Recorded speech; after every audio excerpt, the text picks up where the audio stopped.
Bonjour, je vous souhaite une agréable 2018 avec beaucoup de plaisir et beaucoup de jeux. Aujourd'hui, je vous fais un tuto sur des règles solo que j'ai un peu inventé moi-même et basé sur le système Heroes of Normandy. Donc, je prends le deuxième scénario de Shadows over Normandy comme exemple, un tout petit peu adapté selon mes propres goûts et je vous explique comment faire pour pouvoir jouer ce jeu en solo en s'amusant, en ayant des surprises, en ayant des rebondissements, en ayant un peu de tactique. Donc voilà tout ça pour que le plaisir soit le même que si on joue à deux ou si en solo. Alors, j'ai pris les forces des alliés comme dans la boîte de base, comme dans le scénario, avec les trois grenades et le médic. Pour le reste, les forces du mal, c'est donc les cabanes, un peu comme dans le scénario, et avec chaque fois une unité militia dans les cabanes. Et dans la grande cabane, il y a un des boss avec comme prisonnière Ariane. Donc elle n'est pas armée, elle est ligotée. Donc je vais devoir aller avec mes unités jusqu'au milieu du plateau, la libérer et revenir dans la zone d'extraction qui est indiquée par les pions verts. Alors pour ça, j'ai 8 tours pour faire l'aller-retour. Après 8 tours, les forces qui viennent sur le plateau sont plus coriaces. Donc chaque tour, j'ai en plus de ces unités-là, des unités du mal qui vont arriver dans les points de spawning qui sont indiqués ici. Donc je roule simplement un D6 pour voir où ils arrivent. Le 5 et le 2 seront piochés dans ce tas-ci qui est tous les tentacules. Donc il y a des petits tentacules, des grosses tentacules et aussi un pion leurre. Donc ce sera un peu la surprise pour savoir ce qui va m'arriver dessus. Pour le reste, ce sont des unités scouts qui vont arriver dans les autres points. Et donc, à partir du 8e tour, si je ne suis pas encore parti, je vais avoir dans les cases spéciales, donc au lieu de tentacules, je vais avoir les spine throwers, les unités spine throwers, donc une sorte de bazooka. Et dans les autres, je vais avoir des hunters qui sont beaucoup plus forts que les scouts. Donc, à moi de faire en sorte que je parte le plus vite possible avec Ariane en perdant le moins possible de troupes. Donc, tout est en place. Alors, comment jouer? On prend 2 dés, un pour chaque camp, et on jette.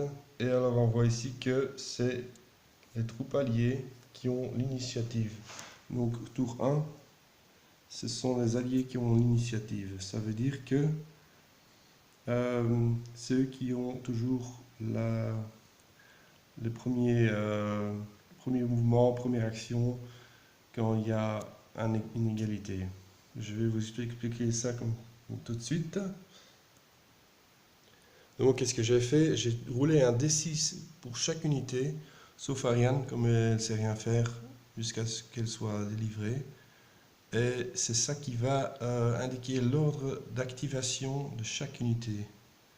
Donc, chaque tour, c'est une surprise un peu, puisqu'on n'a pas la dé sous contrôle. Et donc, dans ce cas-ci, j'ai 3 et il y a des forces du mal qui ont aussi 3. Mais comme j'ai roulé l'initiative, ce sera aux alliés de commencer. Donc l'activation commence par évidemment ceux qui ont 1. Et alors on fait les activations en faisant chacun 2 actions. Donc on n'a pas l'action de 4 cases où le mouvement total est puis tiré. Je trouve ça un peu trop exagéré. Donc un mouvement normal, c'est 2 cases, ou en tout cas la moitié de ce qui est indiqué sur le jeton arrondi vers le haut. Donc ici, il y en a un avec flèche 3, il aura 2 cases de mouvement. Par contre, il prend ces deux actions pour bouger, il ne pourra que bouger 3 au maximum. Donc voilà. Donc voilà, je vais bouger tout parce que c'est le premier tour, donc il ne va pas se passer grand chose. Et je vous dirai les résultats du premier tour. Donc mes unités alliées ont avancé. Tout le monde a avancé, s'est mis en bonne position. Il y a le Recon Team qui s'est fait tirer dessus et qui est en fait éliminé, sauf si le docteur arrive avant la fin du prochain tour et passe son tour poursuivant à les guérir. Alors ils seront à nouveau en action.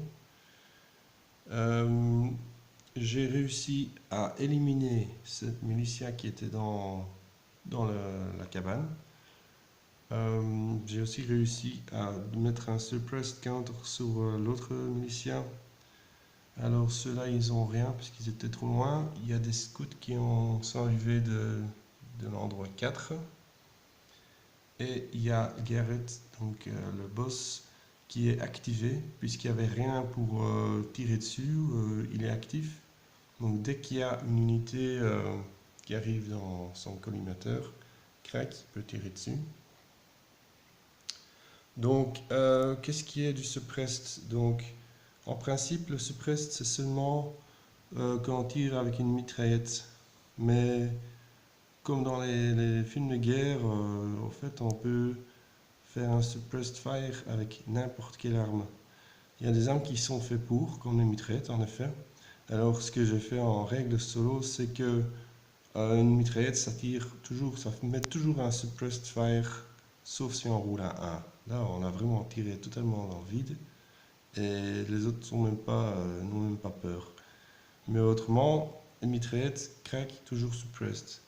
Avec une arme normale, si on tire dessus, et avec le modificateur de l'unité, comme Support Team qui a plus 2 par exemple, s'il roule la même valeur ou plus que la valeur de l'unité ennemie, donc ici 5 par exemple, sans pour autant les toucher, parce ils sont dans une cabane, donc il faudrait avoir 7 ou plus pour les toucher.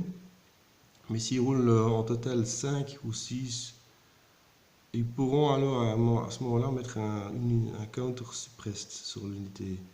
Ce qui fait que c'est tactique, parce qu'on emploie une unité pour causer les ennemis de se baisser la tête, et une autre unité peut alors avancer sans pour autant se faire tirer dessus aussi efficacement.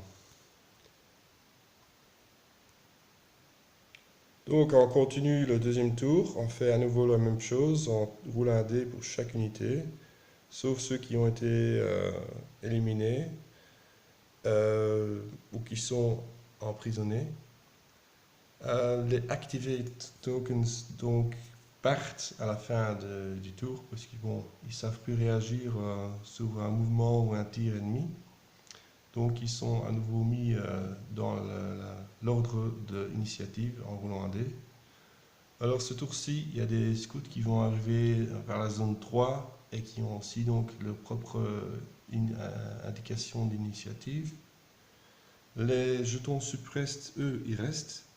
Alors, on a le choix, quand on active cette unité, ou bien il fait ses deux actions avec le malus de -2, ou bien il dépense une de ces deux actions pour enlever le jeton suppressed. Ce qui fait que il peut fonctionner, mais il fonctionne qu'à moitié.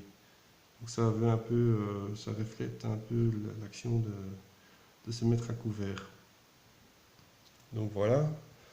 J'ai à nouveau fait le jet d'initiative et cette fois-ci j'ai à nouveau la chance. C'est à nouveau les alliés qui vont pouvoir commencer dans l'initiative.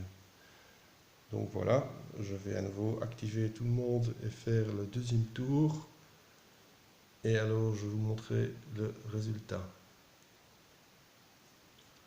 Donc voilà, c'est le prochain tour. J'ai pu avancer mes troupes. J'ai le docteur qui est en place pour donc guérir l'unité. J'ai cette unité là qui est foncée en avant et qui a entré dans cette cabane, qui s'est fait alors attaquer par le boss et qui a pris une touche, qui est donc été éjecté de la cabane. Puis j'en ai une autre qui a pris sa place, qui a attaqué le boss et qui cette fois-ci a gagné. Donc le boss est éjecté avec une touche et j'ai mon unité en place. Donc ça a l'air plutôt bien. J'ai alors une unité qui est activée, mais qui finalement n'a pas su faire son activation. Donc ça va disparaître à la fin du tour. J'ai les nouveaux scouts qui sont arrivés par là. Il y en a d'autres qui sont arrivés jusqu'ici et qui se sont fait tirer dessus et sont mis à couvert. Et donc voilà, ça continue comme ça. Alors encore quelque chose de très important que j'ai inventé qui est assez bien trouvé, c'est par exemple si on a une unité adjacente à un officier, l'officier peut choisir de donner son activation à cette unité. Donc c'est comme si il donnait des ordres et donc il fait en sorte que l'unité puisse être activée plus vite. Donc c'est toujours très utile. Par exemple surtout pour une mitraillette qui va faire des suppressed sur les unités ennemies qui donc va faire en sorte que les unités puissent avancer sans se faire défoncer. Et voilà, ça continue comme ça. Donc, alors, en bref, les unités sont environ de même force. Il y a les unités ennemies qui ont des renforcements chaque tour. Et à certains moments, ils vont avoir des renforcements beaucoup plus coriaces. D'un autre côté, les alliés, ils ont des petits atouts. Ils ont une grenade en plus que les ennemis n'ont pas. Parce qu'ici, il faut commencer à trifouiller avec ces trucs-là. Il n'y a pas de fin. Ce qu'on peut faire pour un peu donner du piment au jeu, c'est de retourner chaque tour une carte et un peu employer sa jugeote pour employer cette carte. Donc ici, c'est un reroll d'un dé pour les ennemis. Donc dès qu'ils ont raté un jet, on peut tout de suite employer cette carte pour les aider. Donc voilà, c'est des cartes qu'on emploie au fur et à mesure.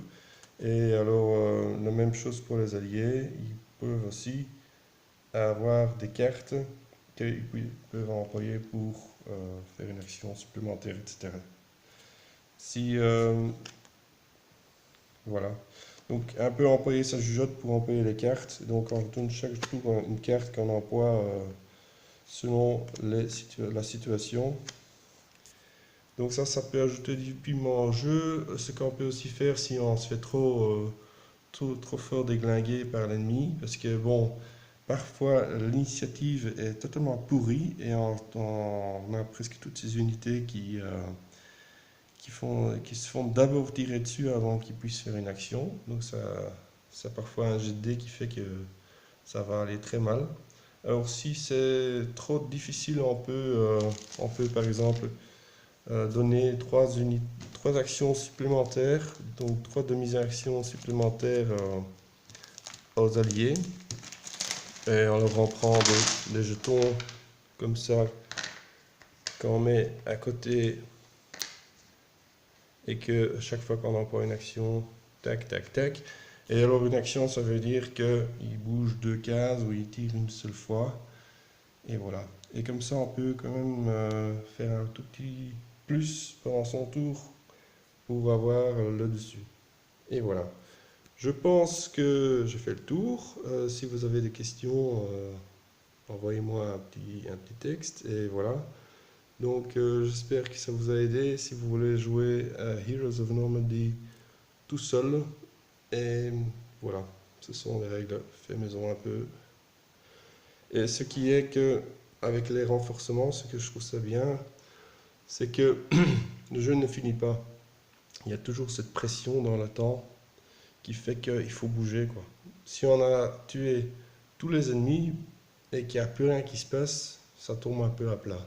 Par contre, si on a toujours à chaque tour des renforcements ennemis qui vont arriver, ça donne du piment au jeu et ça fait qu'il faut vite sortir par la zone d'extraction avant que ça ne se gâte. Voilà, j'espère que ça vous a été utile et je vous vois dans la prochaine vidéo. Bye bye.